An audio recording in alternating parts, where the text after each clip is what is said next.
자, 우리 지난 2개월 동안 광야에서 배우다 시리즈를 계속 해왔는데 오늘 마지막 10번째입니다. 우리는 지난 주일 광야에서 찾은 인생의 가치라는 주제로 인생의 참된 가치가 어디 있는가에 대해서 함께 나누었습니다. 특별히 사람이 떡으로만 살 것이요 아니오라는 말씀을 바탕으로 고귀한 인생으로 살아가는 길은 이 먹고 사는 생존의 문제에 우리 삶의 에너지를 집중하기보다 하나님의 말씀을 따라서 우리에게 주신 비전과 사명을 이루어가는 것이라고 말씀드렸습니다. 자, 그러나 우리에게 주신 사명을 붙들고 그 길을 간다는 것이 결코 쉬운 일은 아닌 것 같습니다. 사명의 길을 가는 길에 우리가 넘어야 할 현실의 문제들이 너무나 많기 때문입니다. 그래서 우리는 이 사명과 현실 사이에서 참 고민을 많이 합니다. 사명을 감당하자니 현실이 따라주지 않고 또 현실에 매여 살자니 고귀한 인생의 길이 멀어지기만 합니다. 그래서 많은 분들이 뜨거운 비전을 가슴에 품고 있지만 차가운 현실 앞에서 현실의 강물 앞에서 그저 앉아 주저버리는 경우가 참 많이 있습니다. 오늘 말씀에 나오는 이스라엘도 어쩌면 같은 고민이 있었을 것 같습니다. 가나안 땅에 들어가는 것은 이스라엘에게 주어진 하나님의 분명한 비전이며 사명이었습니다. 하지만 그 비전이며 사명을 성취하기 위해서는 반드시 요단강이라는 현실의 장벽을 통과해야만 했습니다. 그런데 그 요단강이 만만치가 않아요. 아니, 어쩌면 건너가는 것이 불가능해 보입니다. 하지만 결론은 어떠했습니까? 이스라엘은 결국 그 강을 건너 약속의 땅에 들어갑니다. 하나님이 주신 비전을 성취합니다. 이러한 장면은 오늘 사명과 현실 사이에서 갈등하는 우리에게 매우 중요한 영적인 원리를 가르쳐 주고 있습니다. 오늘 이스라엘 백성들이 그 불가능해 보이는 요단강을 건너는 장면을 통해서 우리는 어떻게 현실을 넘어서 사명의 길로 갈 수 있을지를 한번 같이 살펴보려고 합니다. 자, 이제 이스라엘 백성들이 40년의 광야 생활을 마치고 마침내 약속의 땅이 보이는 곳에 섰습니다. 이제 눈앞에 흐르는 요단강만 건너면 됩니다. 저 강만 건너면 하나님께서 이스라엘의 조상인 아브라함과 이삭과 야곱에게 약속하셨던 바로 그 땅, 그 비전의 땅에 들어갈 수가 있는 거죠. 그러니 그들의 마음은 어쩌면 설레임으로 벅찼을 것입니다. 드디어 우리가 가나안 땅에 들어가는구나 하는 이 감격이 온 마음을 휘감았을 것 같아요. 그러나 그 벅찬 설렘은 곧 거대한 절망감으로 바뀝니다. 그들의 비전과 사명을 가로막고 선 현실의 장벽, 요단강이 너무나 거대했기 때문입니다. 오늘 말씀을 보면은 이스라엘 백성들이 요단강 앞에 도착했을 때가 곡식을 거두는 시기였다고 말합니다. 이 곡식을 거두는 시기라는 이 문구가 그저 평범한 표현 같지만 실제로는 아주 의미심장한 또 중요한 말입니다. 이것은 이스라엘 백성들이 마주한 장벽이 얼마나 거대하고 위험했는지를 보여주는 표현인데요. 곡식을 거두는 시기는 이 봄이라는 뜻입니다. 이 팔레스타인 지방에서 추수의 계절은 봄인데요. 이 팔레스타인에서는 가을에 씨를 뿌려서 봄에 거두는 농사가 일반적이었습니다. 왜냐하면 이 지역의 우기는 가을에 시작해서 봄에 끝나거든요. 이 가을과 봄, 이때만 비가 오고 봄부터 다음 가을까지는 비가 오지 않습니다. 그래서 곡식을 거두는 시기는 바로 봄을 가리키는 말입니다. 그런데 이 곡식을 거두는 이 시기엔 이 봄에 요단강은 아주 상당히 사나워집니다. 이것으로 엄청난 물이 유입되기 때문인데요. 우선 우기의 끝자락에 큰 비가 팔레스타인 온 땅에 내려서 요단강으로 다 흘러들어가요. 또한 이 팔레스타인 북쪽에 헬몬산이 있는데요. 이 겨울 내내 헬몬산 정상에 얼어붙었던 이 눈이 따스한 봄 햇살에 다 녹아내려서 다 그 물도 요단강으로 흘러들어갑니다. 이렇게 이 우기의 큰 비와 헬몬산의 눈 녹은 물이 한꺼번에 요단 계곡으로 쏟아져 들어오는데요. 그래서 평소에 잔잔하던 이 강이 봄만 되면 아주 집채만한 이 바위들을 막 굴리면서 모든 것을 삼킬 듯한 이 거대한 급류로 돌변하는 시기입니다. 그러니 이 시기에 요단강은 그 누구도 건널 엄두를 내지 못하는 절망의 강인 거예요. 이것이 40년의 광야 생활을 마치고 가나안 땅에 들어가려는 이스라엘 백성 앞에 흐르는 요단강의 모습이었습니다. 이 강을 본 백성들은 모두가 입을 벌리고 담을 줄을 몰랐을 것입니다. 어쩌면 그 순간 이스라엘 백성의 마음속에는 40년 전 그들의 부모 세대가 홍해 앞에서 느꼈던 바로 그 공포, 그 절망감을 다시 한번 느끼게 되는 시간이었는지도 모릅니다. 하나님의 비전은 분명 저 강 건너에 있습니다. 저 강 건너 가나안에 들어가는 사명을 하나님이 분명히 주셨는데, 하지만 현실의 강물은 뭐라고 말합니까? 여기가 끝이다. 너의 꿈은, 너희들이 품었던 꿈은 이제 끝이다. 여기가 끝이야. 라고 비웃는 듯합니다. 하지만 그들은 결국 그 강을 건너갑니다. 이 불가능해 보였던 그 강을 건너서 마침내 약속의 땅에 첫 발을 내디뎠습니다. 어떻게 그것이 가능했을까요? 먼저 이스라엘 백성이 요단강을 건너는 장면을 한번 같이 살펴보면 좋겠습니다. 15절과 16절을 볼까요? 자, 여기서 요단강을 말하는 것입니다. 요단강이 곡식 거두는 시기에는 항상 언덕에 넘치더라. 궤를 맨 자들이 요단강에 이르며 궤를 맨 제사장들의 발이 물가에 잠기자 곧 위에서부터 흘러내리던 물이 그쳐서 사르단에 가까운 매우 멀리 있는 아담 성읍 변두리에 일어나 한 곳에 쌓이고, 아라바의 바다 여매로 향하여 흘러가는 물은 온전히 끊어짐에 백성이 여리고 앞으로 바로 건널세. 자, 요단강이 지금 언덕에 넘칩니다. 이 범람한다는 거예요. 요단강 물이 범람한다는 것인데, 이 주변에 범람할 정도로 물이 많아졌다는 것이죠. 또한 물의 흐름도 굉장히 거세다는 것입니다. 그런데 이 하나님의 언약궤를 맨 제사장들이 그 거센 요단강, 그 차가운 강물에 발을 텀벙 내딛습니다. 그런데 바로 그 순간 상류에서 흘러오던 물이 딱 멈추어 버렸어요. 마치 보이지 않는 손이 이 거대한 댐을 세운 것처럼 물이 한 곳에 쌓이고 아래로 흐르던 강물이 완전히 끊어져 버렸습니다. 눈앞에서 넘실대던 그 요단강이 사라져버리고 그 앞에 마른 땅이 드러난 거예요. 하나님께서 기적을 행하시는 것입니다. 이 자연현상이 아니에요. 오직 천지 만물을 만드신, 또 다스리시는 하나님만이 하실 수 있는 엄청난 기적입니다. 그리하여 이 건너는 것이 불가능해 보이던 강에 길이 열리고 백성들은 그 길을 따라 강을 건너 드디어 가나안 땅에 들어가는 것입니다. 여기서 우리가 주목해야 될 중요한 장면이 하나 있습니다. 이 언약궤를 맨 제사장들이 강물에 발을 내디딘 장면인데요. 여러분, 이 제사장들은 강물이 멈춰진 기적이 일어난 뒤에, 즉 안전해진 상태에서 강에 발을 내디딘 것이 아닙니다. 제사장들은 오직 하나님이 이 강물을 멈추게 할 것이라는 약속을 믿고 거세게 흐르고 있는, 여전히 거세게 흐르고 있는 그 요단강에 발을 내디뎠을 때 바로 그때 강물이 멈춰서는 기적이 일어난 것입니다. 기적 이후에 순종이 나온 것이 아니고 순종이 나온 뒤에 기적이 일어난 것입니다. 저는 이것을 요단의 법칙이라고 말하고 싶습니다. 들어본 적이 없을 텐데 제가 만든 말이네요. 요단의 법칙. 여러분, 이 요단의 법칙을 잘 기억하면 좋겠습니다. 이 요단의 법칙이라고 하는 것은 하나님의 약속을 믿고 순종할 때 하나님의 역사가 시작된다는 것입니다. 하나님의 약속을 믿고 불가능해 보이는 상황에도 순종하면서 첫 발을 내디딜 때 하나님의 역사가 시작된다는 원리입니다. 자, 그런데 이 요단의 법칙은 그 시대에만 나타난 특별한 사건이 아니에요. 성경 전체를 관통하는 하나님이 일하시는 방식이고, 그래서 신약 시대에도 동일하게 나타나는 하나님의 일하시는 방식입니다. 그 대표적인 예가 바로 베드로가 갈릴리 바다 위를 걸어갔던 사건인데요.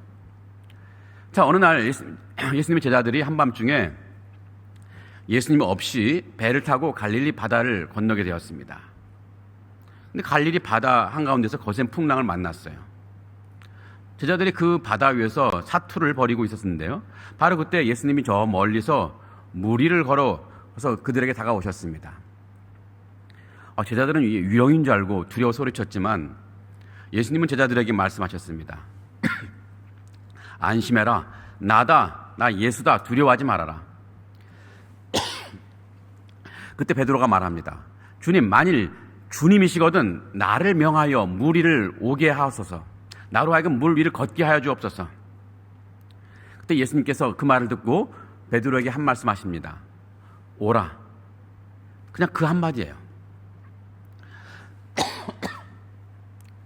예수님은 이 말씀을 하시기 전에 예수님께 배 주변에 물을 잔잔하게 만들어 주신다거나 또 배에서부터 자신에게 오기까지 그 바다를 마른 땅으로 만들어 주신 후에 이제 건너오라 이렇게 말씀하신 것이 아닙니다. 여전히 풍랑이 치고 있는 바다 위를 걸어서 그냥 오라고 말씀하시는 거예요. 자, 우리 같으면 그 거센 바다 위에 발을 내딜 수 있을까요? 아니, 거센 바다가 아니더라도 그냥 바다 위에라도 우리가 발을 내딜 수 있을까요? 절대 못하지요. 이 물에 빠져 죽을 것이 너무나 뻔하기 때문입니다. 하지만 베드로는 어떻게 했습니까? 그거는 배에서 내렸어요. 출렁이는 바다 그 물에 이 발을 내딛는 행동을 먼저 했는데 그의 발이 물에 닿는 바로 그 순간에 기적이 시작되었습니다. 요단의 법칙이 작동된 것입니다. 그는 물 위를 걸어서 예수님께로 나아갔습니다. 물론 잠시 의심해서 물에 빠지기도 했지만 중요한 것은 그가 배 밖으로 첫 발을 내딛는 순간 기적이 일어났다는 것입니다. 만약 바다가 무서워서 또는 물 위를 걷는다는 것이 너무나 비상식적이어서 발을 내딛지 않았더라면 베드로는 물 위를 걷는 이 기적을 결코 경험할 수 없었을 것입니다. 이처럼 성경은 계속해서 우리에게 순종이 기적보다 앞선다고 우리에게 가르치고 있습니다. 그런데 이 원리는 비단 성경 말씀 속에만 나오는 특별한 인물에게만 적용되는 것이 아닙니다. 우리와 비슷한 시대를 살아간 수많은 사람들, 이 모든 사람들이 믿음의 사람들에게 적용되는 말인데요. 특별히 지난 시대, 지난 세기에 이 요단의 법칙을 통해서 위대한 역사를 만들어낸 사람이 있었습니다. 미국의 이 마틴 루터 킹 주니어 목사님이라고 했는데 이분은 이 인종차별이라는 거대한 미국의 요단강 앞에서 싸웠습니다. 당시 흑인들에게는 투표권도 제대로 없었고 이 분리와 차별이라는 법은 너무나 고통스러운 견고한 성 같았습니다. 이 모든 상황이 요단강 같은 거예요. 이런 상황에서 이 마틴 루터 킹 주니어 목사님이 외친 말이 있었습니다.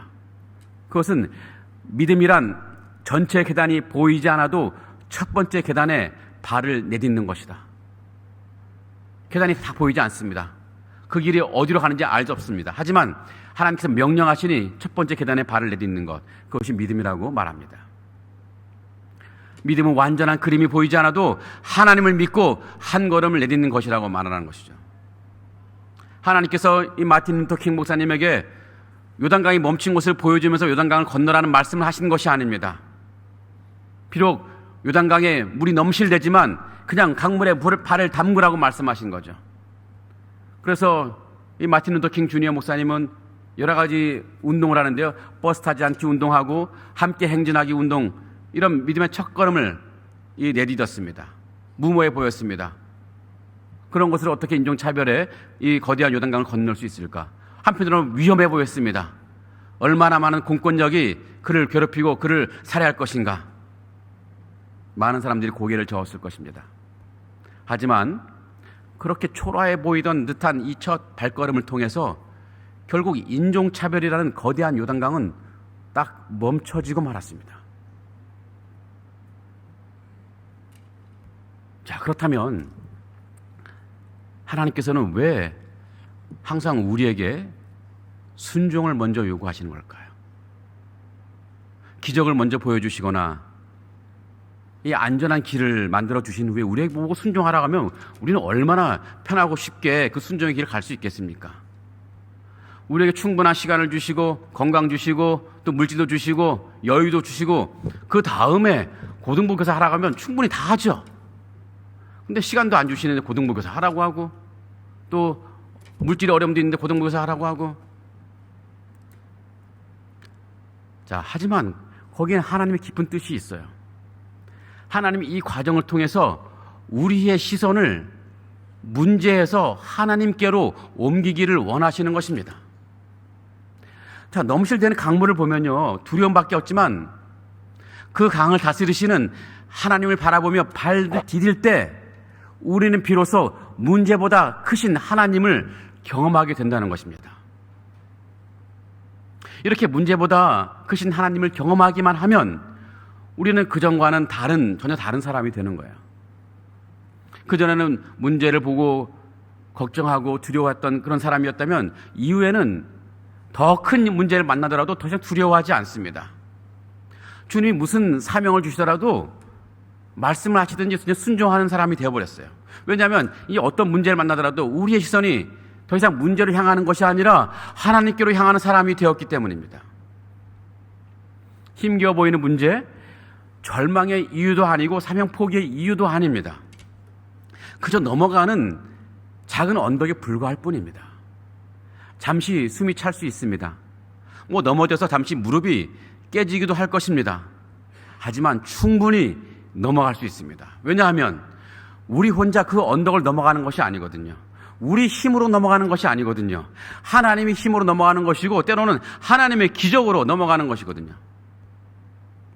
성도 여러분, 하나님 우리 마음에 품게 하신 비전이 있습니까? 또 우리 교회 안에 감당해야 될 사명이 있습니까? 그런데 내가 처한 현실을 생각하면 도무지 할 수 없어 보입니까? 내가 그 사명을 감당할 때 숨이 찰 것 같고 무릎이 깨질 것 같고 내 심장이 터질 것 같습니까? 여러분, 그렇다고 우리에게 주어진 이 사명과 비전의 길을 포기할 것이 아닙니다. 왜냐하면 우리가 사명의 그 첫 발걸음을 내디딜 때 하나님은 그 순종의 첫 발걸음을 통해서 우리가 상상하지 못했던 놀라운 변화의 역사를 시작하실 것이기 때문입니다. 성도 여러분, 이 요단의 법칙은 3000년 전 과거의 이야기가 아닙니다. 바로 지금 우리의 비전과 사명을 가로막고 있는 그 요단강 앞에서 우리에게 하나님 베푸실 놀라운 역사의 법칙입니다. 여러분의 요단강은 무엇입니까? 아무리 노력해도 나아지지 않는 재정의 문제입니까? 기도해도 열리지 않는 굳게 닫힌 또 관계의 문입니까? 한 치 앞도 보이지 않는 자녀와 또 내 미래에 대한 막막한 문제입니까? 그런 강들이 여러분들이 감당해야 할 비전과 사명의 길을 혹시 막고 있습니까? 성도 여러분, 더 이상 그 요단강가에서 혼자 주저앉지 않으시면 좋겠습니다. 더 이상 거센 물결 같은 현실만 바라보며 한숨 쉬지 않으시면 좋겠습니다. 오늘 하나님께서 우리에게 각자에게 말씀하십니다. 두려워하지 말라. 내가 너와 함께한다. 하나님의 이 약속을 붙들고 오늘 우리의 요단강을 용기 있는 첫 발을 통해 건너가는 우리가 모두 되기를 간절히 기원합니다. 그래서 우리 마른 땅을 밟으며 약속의 땅으로 전진하는 기적의 주인공이 되면 좋겠습니다. 자, 우리는 이제 요단의 법칙, 지금 믿음의 순종이 기적을 낳는다는 원리를 우리가 함께 살펴보았습니다. 그런데 오늘 본문에는 요단강이 갈라지는 이 물리적인 기적보다 더 놀랍고 더 위대한 기적이 숨어 있습니다. 그것은 바로 요단강 앞에 선 이스라엘 백성들의 변화된 모습 그 자체입니다. 오늘 말씀을 자세히 보시기 바랍니다. 어디를 봐도 백성들이 불평하거나 원망했다는 기록이 한 절도 없어요. 넘실대는 강물 앞에서 야, 우리는 끝났다 하고 낙심하는 모습이 없습니다. 이럴 거면 우리를 왜 여기까지 끌고 왔느냐라며 지도자를 원망하는 모습도 보이지 않습니다. 대신 하나님의 명령을 기다리는 거룩한 침묵과 조용한 순종의 발걸음만이 있을 뿐입니다. 40년 전 그들의 모습은 어떠했습니까? 그들의 길을 가로막았던 홍해 앞에서 그들의 조상들은 어떻게 했습니까? 출애굽기 14장을 보면요, 그들은 모세를 향해서 외친 말이 있는데요, 애굽에 매장지가 없어서 당신이 우리를 이끌어내어 이 광야에서 죽게 하느냐. 절망과 분노, 원망과 불신이 뒤섞인 아비규환의 현장이었습니다. 만약 40년 전에 그들이었다면 이번에도 똑같이 외쳤을 거예요. 아니, 우리를 이 강물에, 이 요단 강물에 수장시키려고 여기까지 인도했느냐 라면서 여호수아를 원망했을 것이고 하나님 향해 거친 말을 쏟아냈을 것입니다.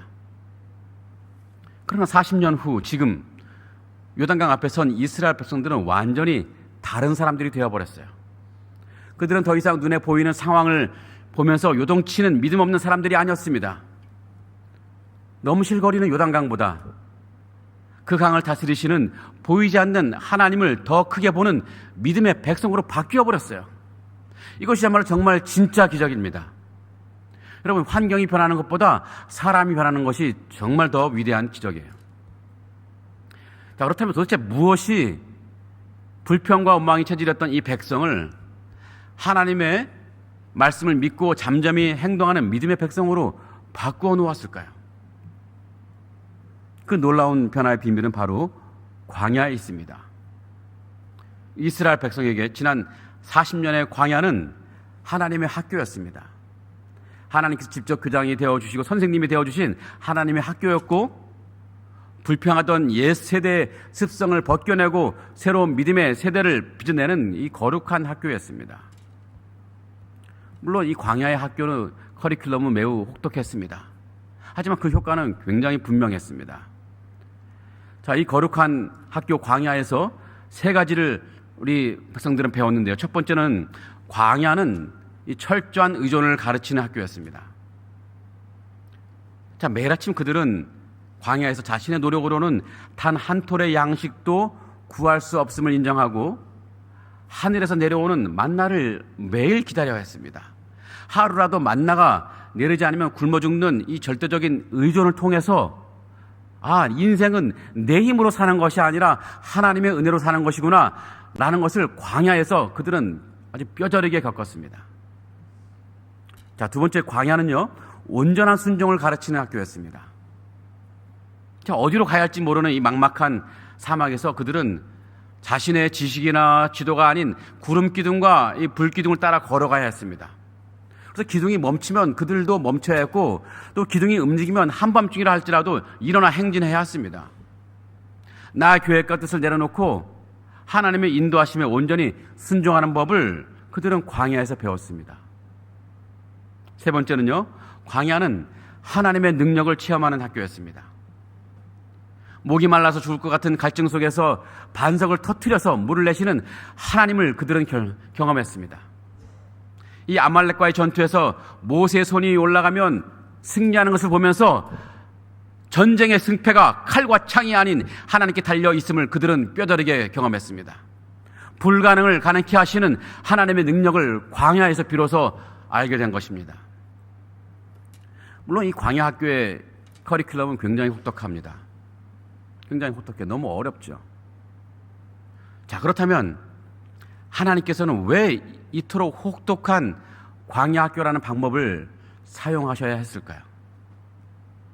자, 이것은 어쩌면 우주 비행사 훈련 과정과 비슷할 것입니다. 자, 우주를 날아가는 우주 비행사의 모습이 얼마나 멋지고 황홀하고 영광스러워 보입니까? 그러나 그들은 그 영광스러운 자리에 서기까지 땅에서 아주 엄청난 훈련을 받아야 했습니다. 그들이 받은 수많은 훈련 모두가 다 고통스럽지만 가장 혹독한 것이 있는데, 그것은 바로 이 무중력 상태의 적응 훈련입니다. 무중력 상태를 적응할 수 있는 그런 훈련인데요. 어떻게 하냐면은 이들이 비행기를 타고 태운 이 비행기가 이게 갑자기 급상승합니다. 그리고 자유낙하에 가깝게 확 떨어지는 거죠. 이것을 여러 번 반복합니다. 그리고 그 사이에 한 20초에서 25초 동안 급강하는 동안에 그들은 무중력 상태를 경험하는데요. 이런 것을 영어로 패라볼릭 플라이트라고 말합니다. 이것을 계속 반복해요. 그래서 그 안에서 견디게 하는 훈련입니다. 이 무중력 상태 적응 훈련을 받는 동안 훈련생들은 아주 극심한 어지럼과 구토감을 느낀다고 합니다. 자신의 몸이 자기 마음대로 움직이지 않는 극도의 혼란도 경험하게 되는데요.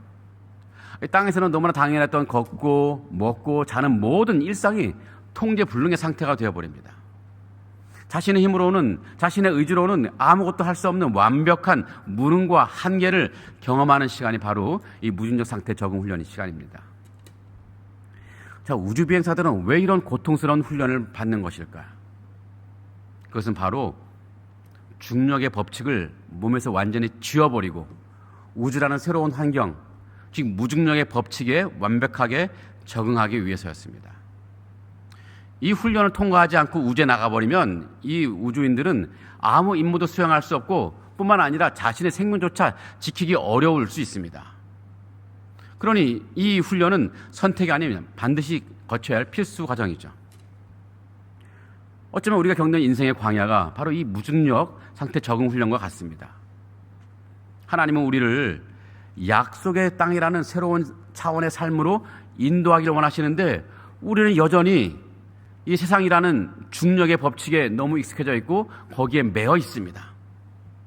내 힘, 내 경험, 내 돈, 이것들을 의지하는 것이 너무나 당연한 인생 습관이 되어버렸습니다. 그래서 하나님은 때로 우리를 광야라는 무중력 훈련장으로 부르시는 거예요. 그곳에서 우리는 내 힘으로는 아무것도 할 수 없다는 것을 깨닫게 됐죠. 재정도, 건강도, 관계도 내 마음대로 통제할 수 없는 혼란을 겪게 되는 것입니다. 바로 그때 우리는 비로소 세상의 법칙이 아닌 하늘의 법칙, 즉 하나님의 은혜와 능력을 의지하는 법을 배우기 시작합니다. 이 광야의 훈련을 통해서 우리는 옛 습관이 산산이 깨지고 하늘의 법칙이 익숙하게 되는데요. 바로 그때 비로소 우리는 요단강을 건너서 하나님의 약속을 누리는 새로운 삶을 시작할 수 있는 것입니다. 성도 여러분, 오늘 우리 삶에도 광야가 분명히 있죠. 끝이 보이지 않는 어떤 경제적인 어려움이 있을 수 있고, 도무지 해결될 기미가 보이지 않는 관계의 어려움이 있을 수 있고, 또 막막하기만 한 이 자녀의 문제나 나의 미래, 이 문제가 있을 수 있습니다. 여러분, 이 광야 시간 속에서 여러분은 어떤 반응을 보이고 있습니까? 혹시 40년 전 홍해 앞에서 이스라엘 백성들처럼 하나님 왜 나에게 이런 시련을 주십니까? 라며 불평하고 원망하고 있지 않습니까? 지금 겪고 있는 이 혼란과 무력감 때문에 나는 실패한 인생이라고 절망하고 낙심하고 있지 않습니까? 그럴 것이 아닙니다. 그것은 우리가 새로운 차원의 삶을 살아가게 하려고 하나님이 허락하신 하나님의 거룩한 학교요 필수 훈련 과정입니다. 우리가 지금 걷고 있는 이 광야는 바로 우리를 위한 하나님의 거룩한 학교입니다. 하나님은 이 광야를 통해서 우리의 믿음을 정금같이 단련하고 계십니다. 불평하는 입술을 닫게 하시고 감사하는 기도를 열게 하시는 그런 훈련이십니다. 또 내 계획과 고집을 내려놓고 하나님의 인도하심을 온전히 구하게 하시는 훈련입니다. 중요한 것은 이 광야의 교실을, 광야의 학교를 믿음으로 통과한 사람만이 과감히 요단강에 발을 내디딜 수 있다는 것입니다. 광야의 훈련을 마치고 믿음의 근육이 단단해진 사람만이 요단강에, 그 거센 요단강에 과감히 발을 내디딜 수 있다는 것입니다. 그래서 물이 멈추면 건너가겠습니다 라가 아니라 주님 비록 저 거센 강물이 나를 위협하지만 말씀하시니 믿고 발을 내딛겠습니다 라고 고백할 수 있는 것입니다. 그러니 성도 여러분, 우리 앞에 놓인 이 인생의 광야를 더 이상 원망과 불평의 장소로 삼지 말아주시고 오히려 나를 새로운 믿음의 세대로 거듭나게 하시는 축복의 학교로 믿으시고 인정하시기 바랍니다. 그 광야 학교를 성실하게 통과해서 마침내 우리 앞을 가로막는 거대한 요단강을 믿음으로 건너서 하나님께서 약속하신 축복의 땅을 온전히 차지하는 여러분 되기를 간절히 기원하고 축복합니다. 성도 여러분, 오늘 이 시간 우리는 말씀을 시작하면서 우리는 사명과 현실 사이에서 고민하는 우리의 모습을 생각해 보았습니다. 하나님, 제 현실이 이런데 어떻게 제가 사명을 감당하라는 말입니까? 사실 이것이 우리의 솔직한 고백이죠. 하지만 오늘 말씀은 믿음을 갖고 사명의 자리에 들어서라고 말씀하십니다. 사명의 자리를 가로막는 요단강 같은 이 현실의 문제는 우리가 믿음으로 사명의 자리에 첫 발걸음을 내디딜 때 하나님께서 해결해 주실 것입니다. 1969년 7월 20일, 이 어떤 날인지 아십니까? 제가 태어난 생일이 아니고요. 인류 역사상 인간이 처음으로 달에 착륙해서 달에 첫 발걸음을 내디딘 날입니다. 1969년 7월 20일. 그때 우주비행사 닐 암스트롱은 달 표면에 첫 발을 내디디며 말하는 것이 있습니다. 엄청난 말을 했는데요. 이것은 뭐냐면 이것은 한 인간에게는 작은 한 걸음이지만 인류에게는 위대한 도약이다. 너무 멋있는 말 아닙니까? 자기가 닐 암스트롱이 달에 첫 발을 내딛는 그 한 걸음, 이것이 자신에게는 한 걸음이지만 인류에게는 위대한 도약이다. 저는 이 말이 오늘 우리에게 주시는 하나님의 음성처럼 들립니다. 우리가 믿음으로 순종의 발걸음을 뗄 때 우리 인생의 위대한 도약이 될 수 있습니다. 성도 여러분, 하나님께서는 우리의 삶에 어떤 위대한 도약을 계획하고 계십니다. 그렇다면 우리는 그것을 위해 작더라도 하나님이 나와 함께 계심을 믿고 우리는 우리의 발걸음을 현실의 요단강을 내디딜 수 있어야 합니다. 그 순종의 걸음을 한 걸음 내디딜 때 우리는 주님이 예비하신 위대한 도약, 어쩌면 하나님의 위대한 역사에 기록될 위대한 도약에 우리가 참여하는 것입니다. 간절히 바라기는 이 순종의 걸음을 통해서 하나님의 위대한 도약을 경험하시는 저와 여러분 모두 되기를 주님의 이름으로 간절히 기원하고 축복합니다. 아멘. 앞에서 우리는 얼마나 두려워 떨면서 강물이 멈추기만을 기다렸던 적이 많은지 알 수가 없습니다. 하나님, 그런 우리의 연약함을 불쌍히 여겨 주시옵소서. 순종이 기적을 낳는다는 이 요단의 법칙을 우리 마음에 새기게 하셔서 예전에는 보여주시면 믿겠다는 이 어리석은 믿음, 연약한 믿음에서 이제 벗어나서 말씀하시니 나아가겠다는 결단을 하게 하여 주시옵소서. 두려움을 넘어서 순종의 첫 발을 내디딜 수 있는 용기를, 담대함을 우리에게 허락하여 주시옵소서. 하나님, 이제 우리가 마주하는 수많은 인생의 광야를 더 이상 원망과 불평의 시간으로 낭비하지 않게 하시고 우리를 빚어가시는 하나님의 거룩한 학교라는 것을 이제 믿음의 눈으로 보게 하여 주옵소서. 이곳에서 철저히 주님만을 의존하게 하시고 온전히 순종하게 하시고 문제보다 크신 하나님의 능력을 날마다 체험하는 우리가 될 수 있도록 인도하여 주시옵소서. 하나님, 우리의 작은 순종의 한 걸음이 하나님의 위대한 역사를 이루는 거룩한 도약, 우리 인생의 위대한 도약이 될 수 있음을 우리가 믿고 그 순종의 발걸음을 뗄 수 있도록 축복하여 주시옵소서. 그리하여 우리 모두 성도님들 인생 가운데 주님이 인도하심을 따라서 날마다 승리하는 삶을 살아갈 수 있도록 하나님이 이끌어 주시고 모든 기적의 주인공으로 살아갈 수 있도록 인도하여 주시옵소서. 우리 교회가 복음 전파의 사명이 있는데 하나님, 이 사명을 감당할 때 수많은 요단강이 우리 앞을 가릴 수 있지만 우리가 그 요단강 앞에서 주저하지 않게 하시고 힘있게 맡겨진 사명을 감당하는 교회가 될 수 있도록 하나님 축복해 주시옵소서. 예수 그리스도의 이름으로 간절히 기도합나이다. 아멘. 이제는 우리를 위해 십자가 요단강을 건너신 예수 그리스도의 은혜와 광야와 같은 훈련으로 우리를 연단하시나 결코 우리를 포기하지 않으시고 마침내 약속의 땅으로 인도하시는 하나님의 아버지의 사랑과 거친 현실의 요단강 앞에서 두려워 떠는 우리에게 믿음의 첫 발걸음을 내디딜 용기를 주시고 우리의 작은 순종을 통해 하나님의 위대한 역사를 이루게 하시는 성령님의 인도하심이 오늘 말씀을 마음에 새기고 믿음의 첫 발걸음을 내디기로 결단하는 상하이 한인연합교회 모든 성도들과 또 처음 방문하신 모든 분들 머리 위에 지금부터 영원토록 함께 하실지어다. 아멘.